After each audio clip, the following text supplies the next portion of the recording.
It kind of feels like each month we're finding out about one more way that C8 Corvettes are trying to kill their owners. Imagine doing a pull in your new C8 and there's a turn ahead before a cliff, so you've got to brake. You press the brakes, but they don't do anything. I'll let you imagine what would happen next. This is pod racing. Today, I'll tell you all about the newest C8 issue and the stop sale order. Let's get into it.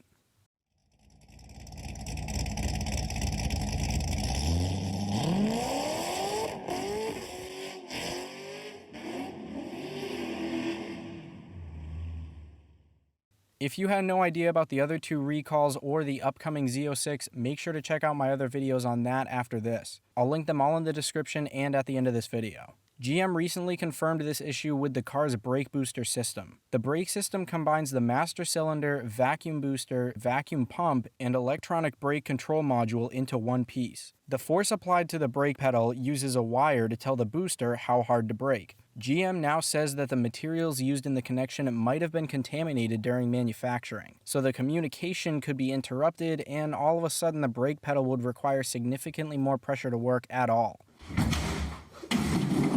And even then, the car would probably not have safe enough braking capabilities. Some sources say that all braking capability could potentially be lost if this interruption happens, but it's also said that the pedal is connected to the master cylinder mechanically, so the car could still brake with a lot of extra force. If that's true, maybe that first scenario would end up more like this.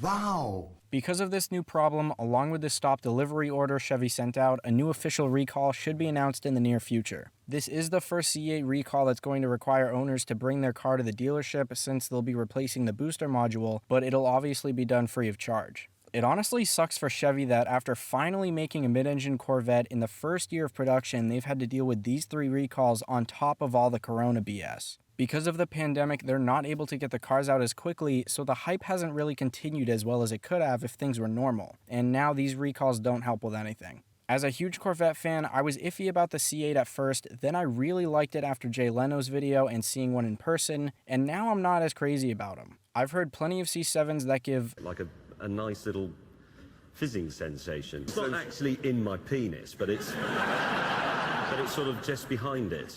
But I haven't heard any C8s that do it for me, and I think the older models look better. I know tuning the new ones is still very complicated, and they're definitely fast, but the closest I've come to explaining how I think they sound compared to the LT1 and LT4s is lazy-ish.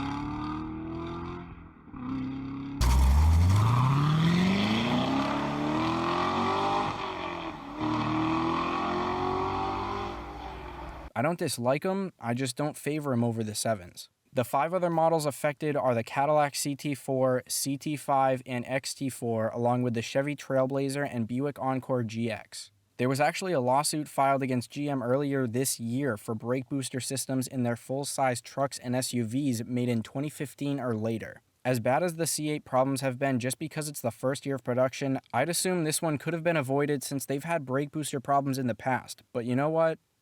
It is what it is. It is what it is. Let me know in the comments what you think of all the issues that have come up with the C8 and what you think could be next. If you've got no idea what the other recalls and quality problems were, don't forget to check out my other videos where I talk all about them. As always, if you enjoyed this video, tapping that like button would be super cool, and subscribe to Liberty Drives for more American car content and news. Thank you very much for watching. I appreciate every one of you. I'll see you next week. Have a great day.